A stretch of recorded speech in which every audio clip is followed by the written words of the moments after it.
What's up, my Canadian cousins? Welcome back to the channel. It's so good to see you again. Just a quick note. You will notice I go through times of not posting videos for a number of weeks, and that's just simply because I'm very busy with my life and my children.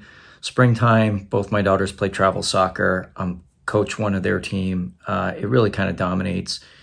Layla, who you've met in some of my videos, she is on debate club and she takes guitar lessons, and Kira takes drum lessons, and there's spring concerts and all of that stuff. So I do my best, aside from my work obligations, my children have to come first. And that's just not a bad thing. But I do care about this channel very much, and I get to it when I can. So please forgive me for being spotty with the posting. But in any case, so I am going to be just talking a little bit about the King's speech. The King of Canada opened Parliament, and I think it's only the second time that a sovereign has done that. Well, certainly it's the second time in a very long time. I believe Queen Elizabeth did it in the 1950s and the 1970s, and it hasn't been done since. And of course, this is the first time King Charles has visited as the sovereign. I think he's been to Canada many times, as he said in his speech when he was Prince Charles. But it is very, very interesting for me to watch this. For a little bit of background, for those of you who don't know, I've said this multiple times on this channel, I believe, is I was a history major in college and just been sort of a lifelong history buff. One of the things that I did was you have to focus. History of the world is quite a big topic. To become expert at all of it is very much impossible. I did focus ultimately as an upperclassman in college on British history and the cause and effect of the world wars and post-World War era, but we studied as far back as the Roman era of Great Britain. So I have a very decent baseline of understanding of British history and ultimately the history of the monarchy, how it evolved, the democracy in Britain evolved over time, and to have what it is now in the form of a constitutional monarchy.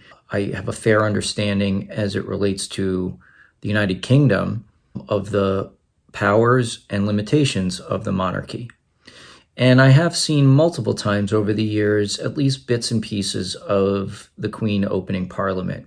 I've never seen the sovereign open Parliament and give a speech from the throne in Canada, or really any of the Commonwealth nations that I can recall. For me, it was just as a person who's sort of been observing this stuff and studying the history of this for a very long time. And also as an American, because we obviously have our history with the crown, and we don't have a parliamentary system, and we don't have, Congress is a parliament in a colloquial sense. It isn't, or a technical sense, it isn't a parliament of the Westminster style. And it certainly doesn't follow the model of having a prime minister who's drawn from the ministers of the House of Commons. So, in that regard, I always find the operation of the parliamentary democracy interesting. The fact that it is a constitutional monarchy also is something that isn't always on display in Canada. Yes, you have the governor general who stands in for the monarch symbolically, but you just don't think about it that often. At least I don't, sitting where I am in New York. So I found it very fascinating. I do understand that King Charles came here to North America, came to Canada as the King of Canada.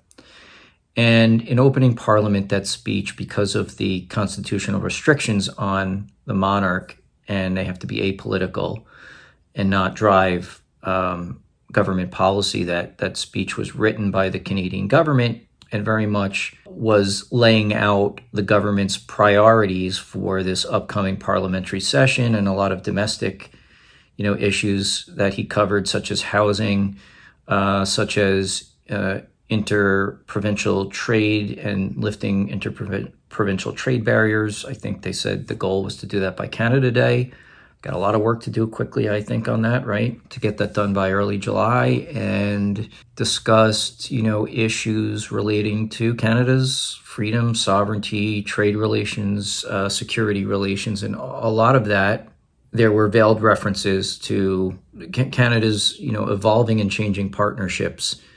Certainly a veiled reference to the United States because of our felon in chief and what he has done to really hurt our relationship. It does seem to me that a lot of the 51st state bullshit rhetoric has been softened by the Trump administration somewhat, and I think maybe he likes Mark Carney, I think.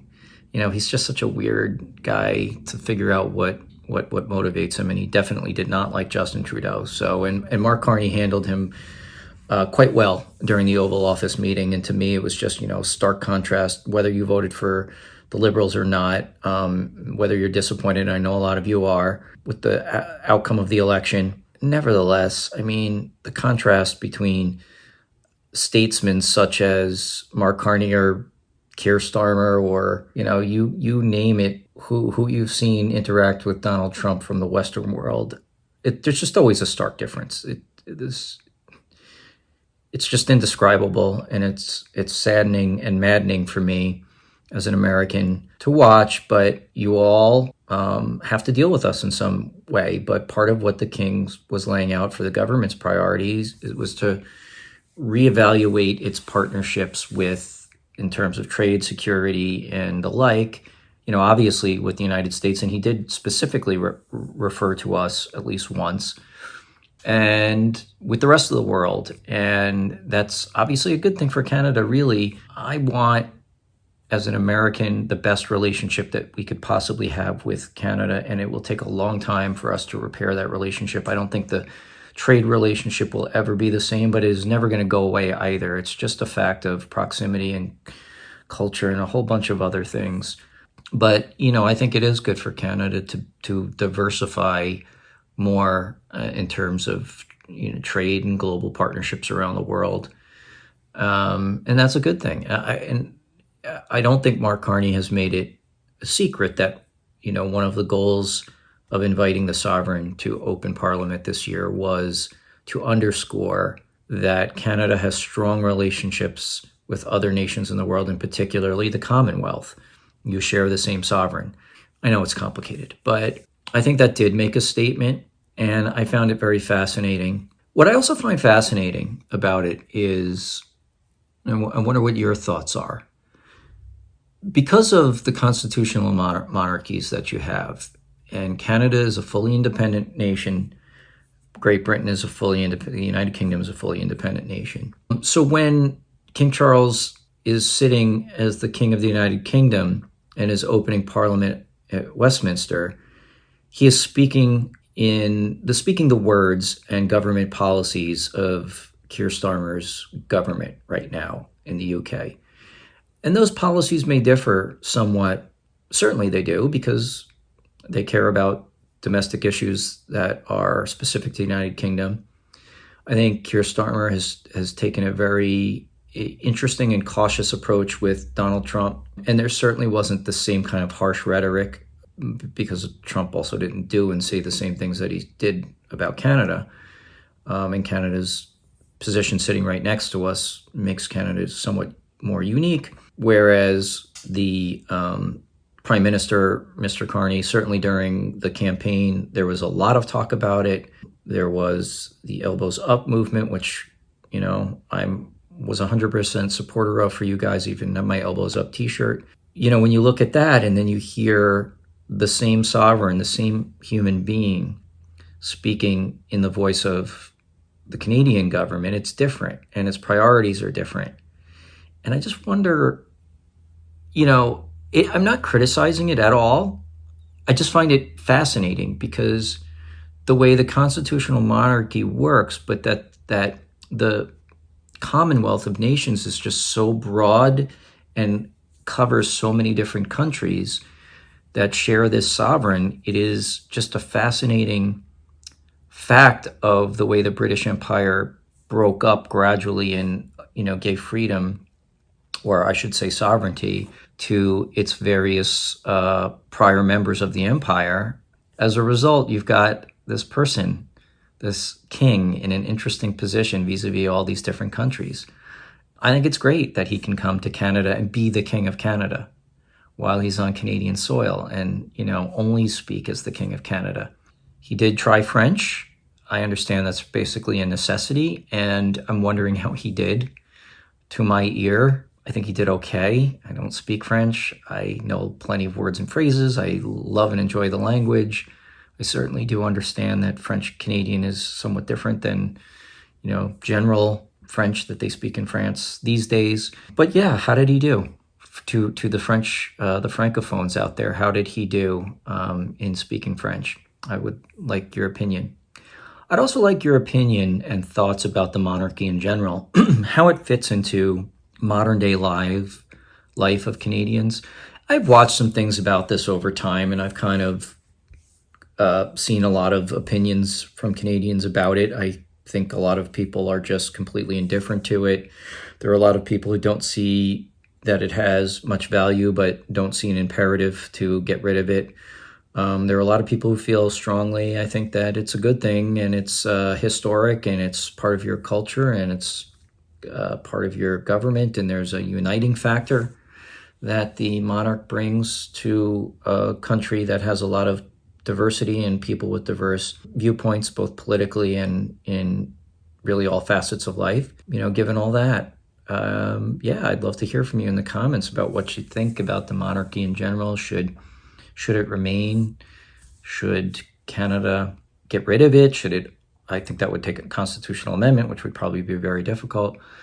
But should it, seek to alter its relationship with the crown? Should it strengthen its relationship with the crown? Should it invite the monarch, the sovereign, to open parliament more often? Is that realistic within his schedule and his priorities? What are your thoughts on that? I would love to know. And what are your thoughts in general about how the whole thing went? I enjoy the pomp and ceremony. I really do, of all of that. I went to Buckingham Palace last summer, so I got to see King Charles's home while he was the sovereign.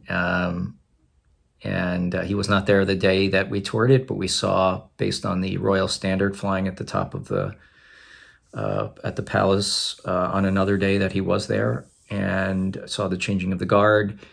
And I just really enjoy it. And I enjoyed the pomp and ceremony that Canada put on for its sovereign. I think you did a great job.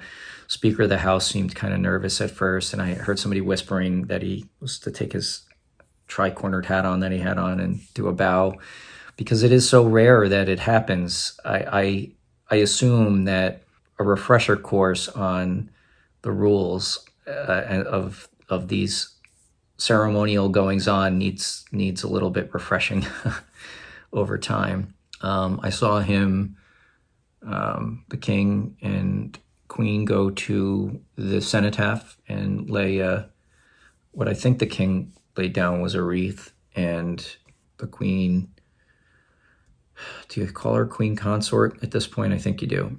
But regardless, I saw her lay down flowers, and the day I saw them greet Canadian veterans. The fighter planes flew over in formation overhead. It was just really nice and beautiful. I just thought it was a wonderful thing, and I was glad to see it. But what are your thoughts, my friends? All right. Also, I have plenty of ideas for videos going forward, but I would like to hear from you so that I can prioritize some of the things that you'd like for me to react to discuss, to take a look at. I'm an open book, open to suggestions, and I want to give you what you want. All right, my friends. So that's it for now. I hope you have an absolutely wonderful day, and it is very good to see you all again and to interact and talk with you. I'll see you soon. Take care, my friends.